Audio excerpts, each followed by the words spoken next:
Hello Math Wizards! Now we are on a continuation of our lessons in similarity, and in our previous lesson, we discussed about similar polygons. And for today, we will be focusing on triangle similarity. As a recall of our previous lesson, two polygons are similar if its corresponding angles are congruent and its corresponding sides are proportional. So for us to say if the two polygons are similar, we need to prove that its corresponding angles are congruent and its corresponding sides are proportional. There are theorems that could be used for us to prove that the two triangles are similar. The first one is Sss Similarity. If two corresponding angles are congruent, then the triangles are similar. The next one is the Sss Similarity Theorem, or the side-side similarity, meaning that the corresponding sides of two triangles are proportional, then we can say that two triangles are similar. And the third one is the Sas Similarity, meaning side, an included angle, and a side. The two corresponding sides are proportional and the included corresponding angles are congruent, then the two triangles are similar. Let's determine if the triangles are similar by Sas Similarity. So number one, so we need to prove triangle DCE and triangle FGE as similar by Sas Similarity. So we need to identify two angles that are congruent. Therefore, based on the tick marks, angle C and angle G are congruent. So we have angle C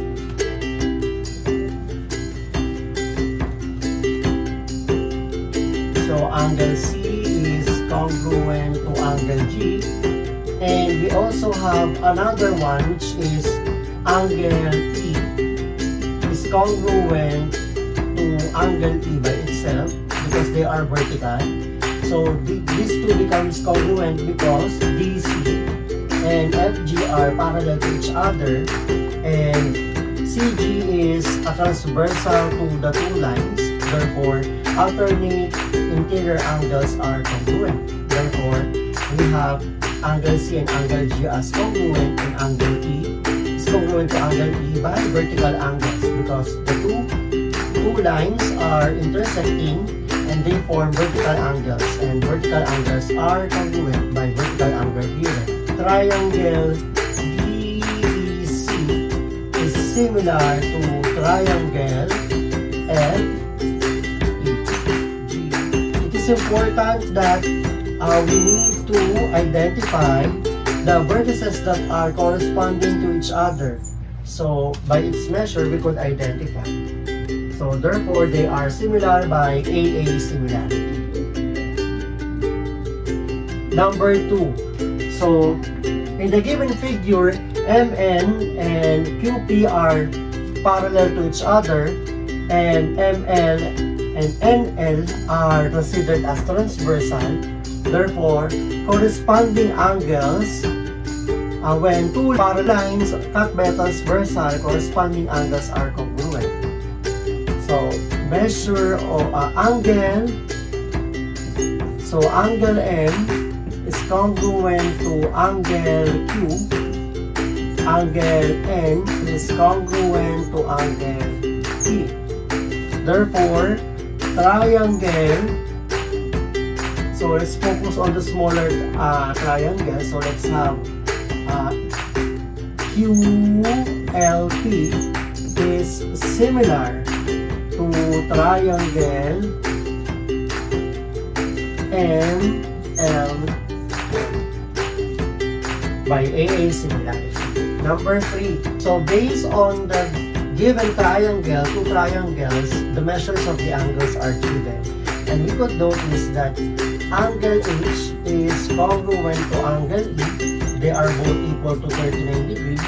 And angle S is congruent to angle W. They are both equal to 51 degrees. Therefore, we could prove that triangle HWC is similar to triangle ESY by Sas Similarity. Now let's focus on number 4. So the two triangles have measures on their angles. So we could say that angle A is congruent to angle F, and angle B not congruent to any of the other angles. So therefore, the two triangles are not similar.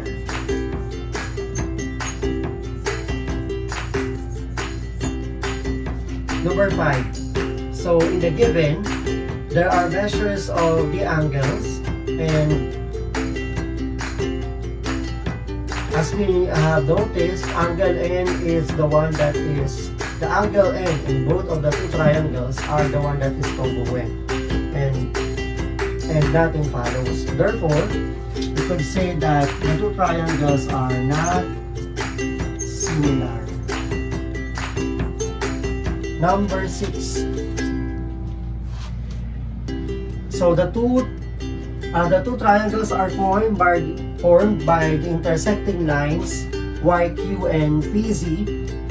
So therefore, there will be an angle formed, and that is vertical angles. So therefore, they are congruent.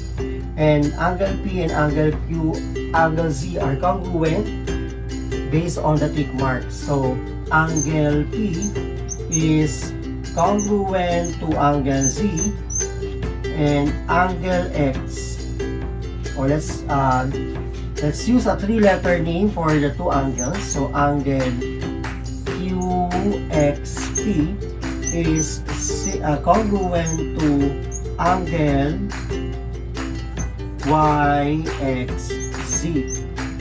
So therefore, the two triangles are similar by AA similarity. So triangle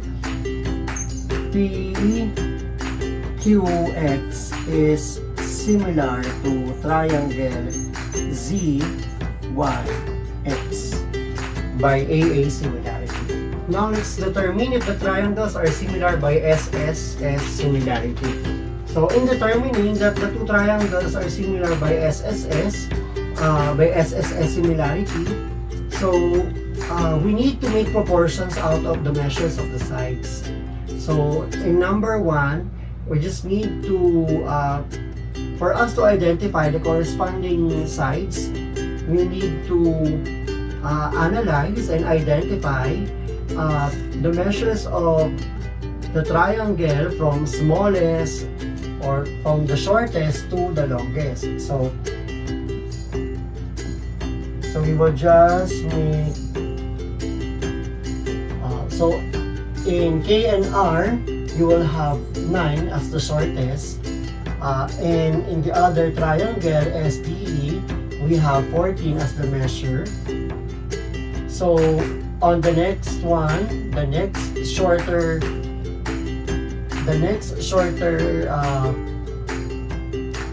next to 9 in triangle K and R is 13.5. And on the other triangle, that is 21. Next is 27, the longest side in K and R. And SDE in SDE is 42. So if they have the same ratio, or if we get the lowest term of 9 over 14, 13.5 over 21, and the same with 27 over 42. So they are both, if you get the lowest term, that is 9 over 14. This one also leads to 9 over 14. And this one also leads to 9 over 14. Therefore, triangle K and R is similar to triangle DES by SSS similarity.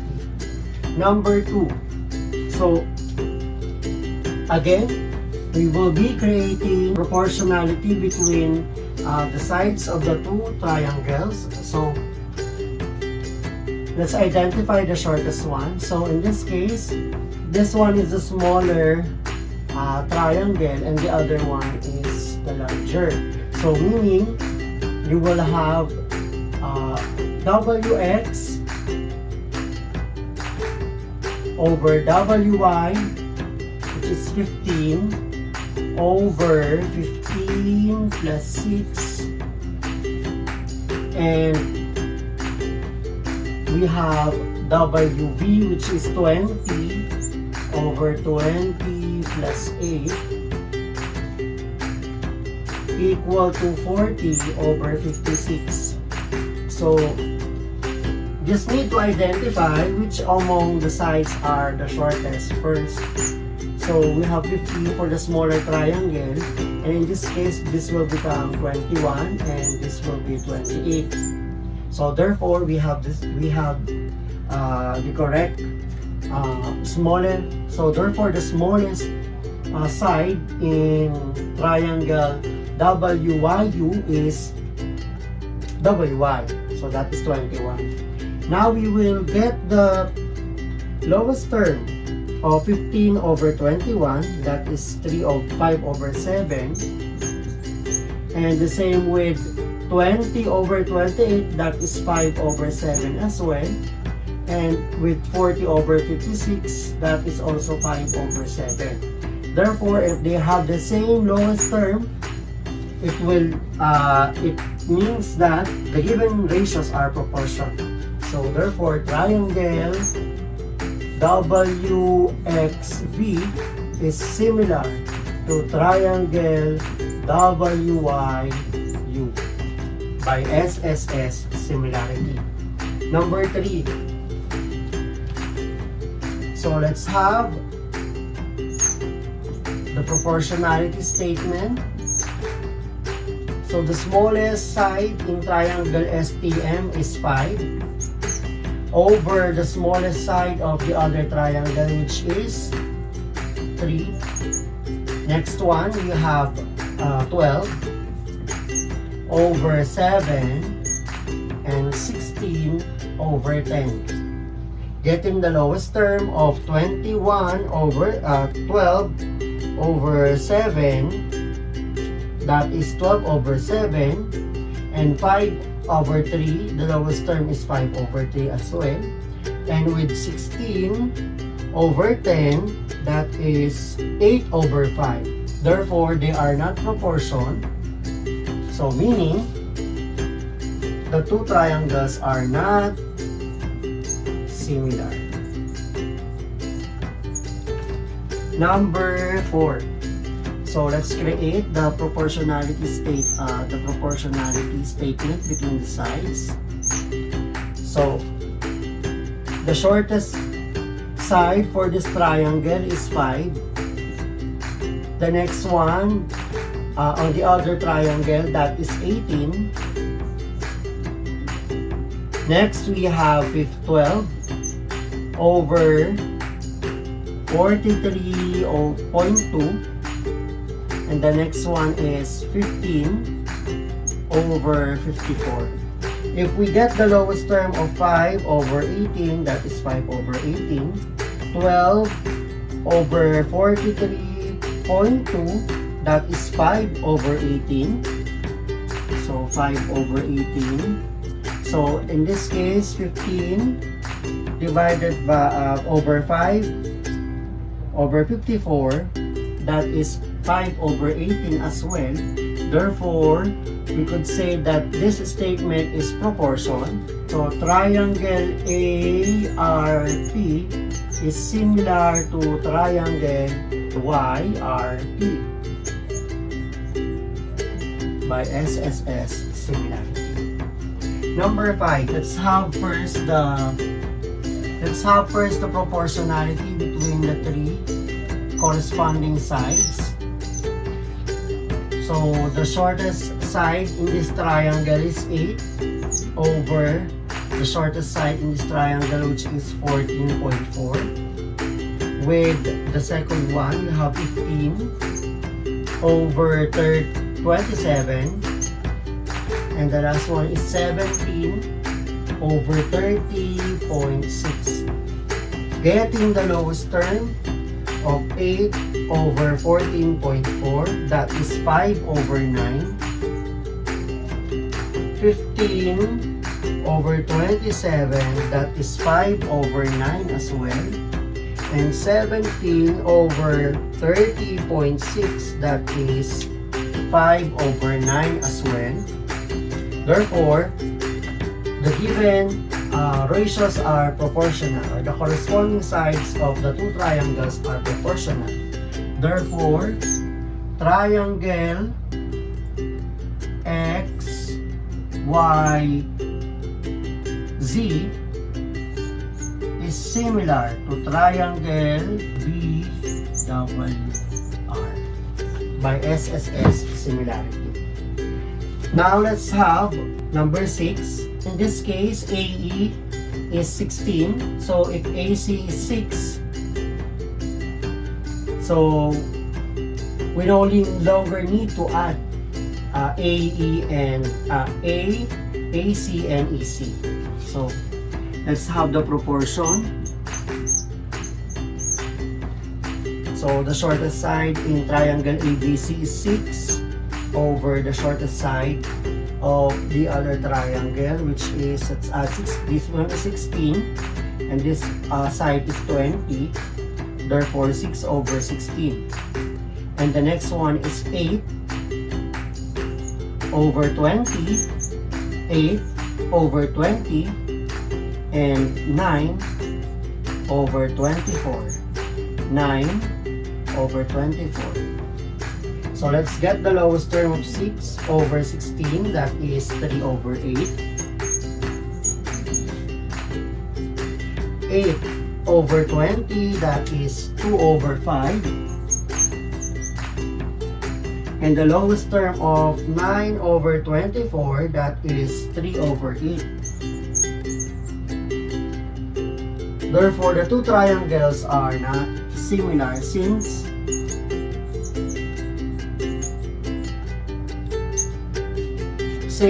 the given proportion, the corresponding sides are not proportional. Determine if the triangles are similar by SAS similarity. So we need to, since it is SAS similarity, we need to prove that, we need to find an angle, a pair of angles which is congruent. So a pair of corresponding angles that are congruent, and two pairs of corresponding sides that are proportional. So let us see to it that the angle is an included angle between the two sides that are proportional. So for us to prove that the two triangles are similar by SAS similarity. So let's start number 1. In the given, we could say that there are congruent angles. Based on the figure, there are intersecting lines, and the vertical angles are always congruent by vertical angle theorem. Therefore, angle SER is congruent to angle GEF.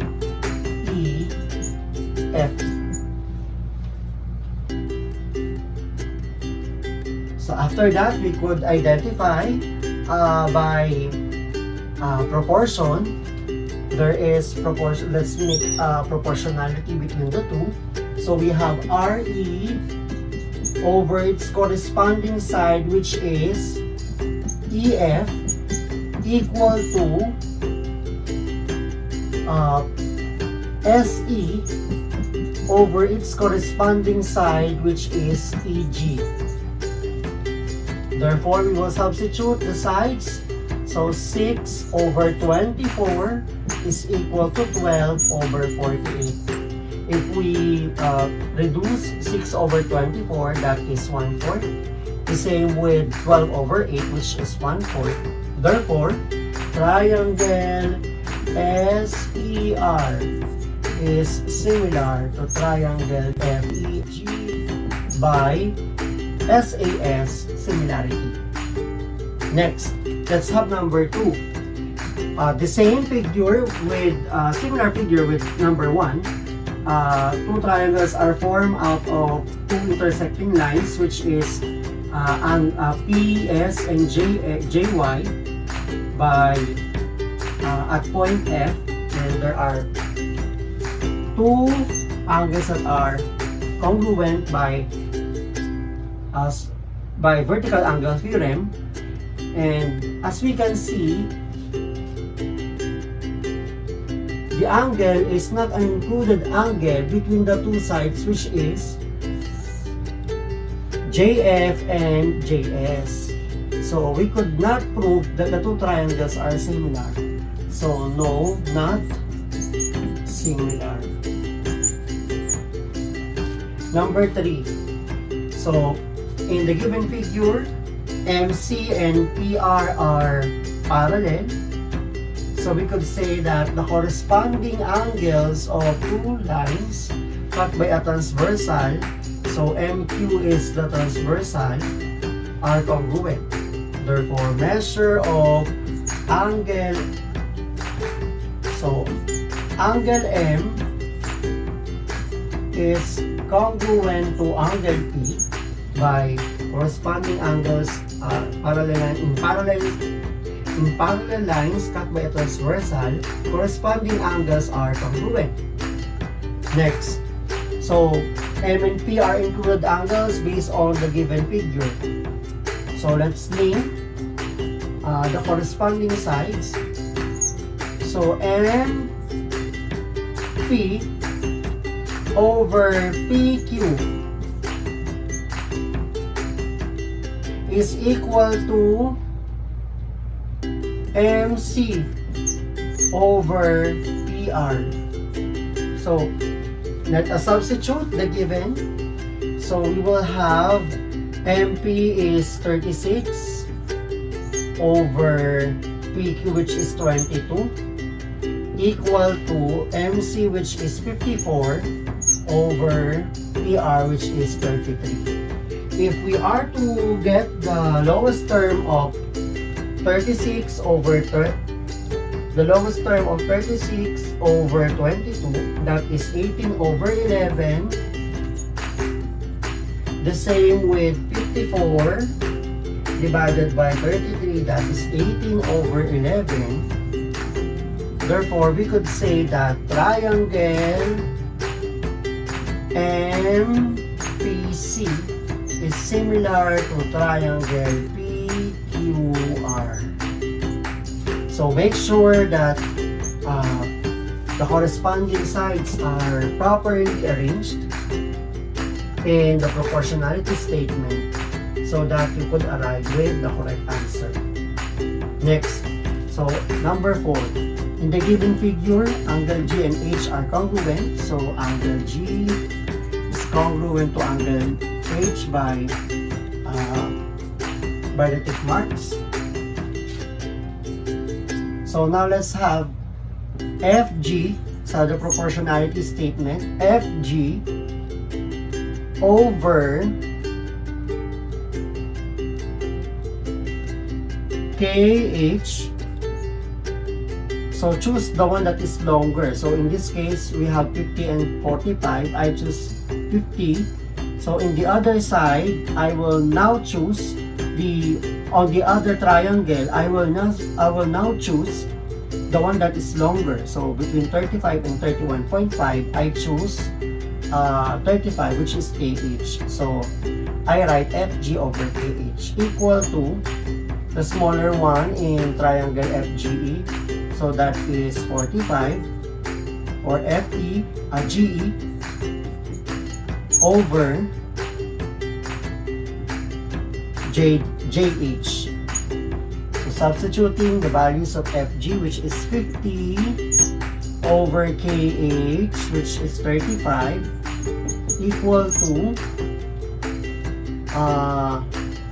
45 over 31.5. So if we get the lowest term of 50 over 35, that is 10 over 7, and 45 over 31.5, that is 10 over 7 as well. Therefore, the two triangles are similar because these two are proportional. So, triangle FGE is similar to triangle KHJ by Sas Similarity. I hope you have learned something about our lesson. See you again in our next video. Like, share, and comment your suggestions on the comment box below, and don't forget to subscribe. To get notified with our latest videos, just click the notification bell.